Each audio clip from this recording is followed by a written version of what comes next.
গণতান্ত্রিক দলগুলো আছে তাদের ঐক্য দেখে আনন্দ পেয়েছিলাম, মনে করেছিলাম যাই হোক তারা ক্ষমতায় গেলে কমপক্ষে হাসিনার মতো দরকার হবে না। কিন্তু কি দেখতে পেলাম, তাদের মধ্যে এখন কেউ কেউ ঘুর ঘুর করছেন বড় বড় কোনো দলের কাছে গিয়ে নেতৃত্ব পাওয়ার জন্য। আল্লাহ বলছেন আয়াবতাগুনা ইনদাহুমুল ইজ্জাহ ফাইন্নাল ইজ্জাতা লিল্লাহি জামিআ, সূরা নিসা 139 নম্বর আয়াত। আল্লাযীনা ইয়াত্তাখিযুনাল কাফিরিনা আউলিয়া মিন দুনিল মুমিনিন, যারা মুমিনদেরকে বাদ দিয়ে কাফেরদেরকে অভিভাবক বানায়, বন্ধু বানায়, যাদের সাথে ঐক্যজোট করে, আল্লাহ বলেন ইয়াবতাগুনা ইনদাহুল ইজ্জাহ, তারা কি ওদেরকে ইজ্জত চায়, সম্মান চায়, ক্ষমতা চায়?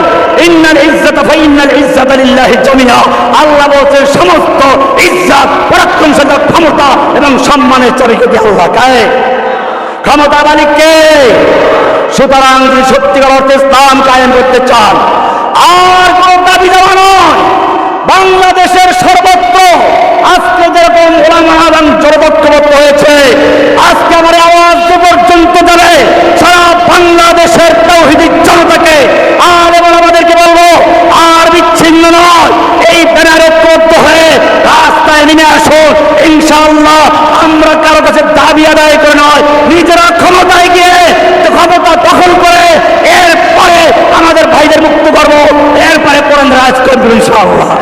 আমাদের চিন্তা চেতনা গোলামি করতে করতে এমন হয়ে গেছে, এখন লেঙ্গি পরা, প্যান্ট পরা কোন রাজনৈতিক দল সেকুলার দলের গোলামি করতে না বলে আমার ভালো লাগে না।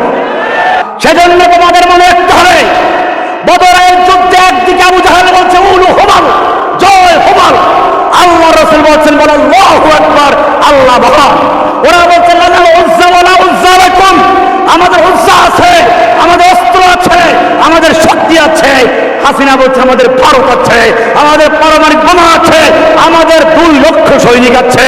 আমরা বলবো কি, আল্লাহ বলছেন যালিকা বিআন্নাল্লাহা মাওলাল্লাযীনা আমানু ওয়া আন্নাল কাফিরিনা লা মাওলা লাহুম, সূরা মুহাম্মদ 11 নম্বর আয়াত।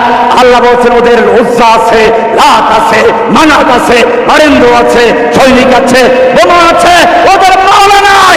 যালিকা বিআন্নাল্লাহা মাওলাল্লাযীনা আমানু, তোমাদের মাওলা আছে, ওয়া আন্নাল কাফিরিনা লা মাওলা লাহুম, তাদের মাওলা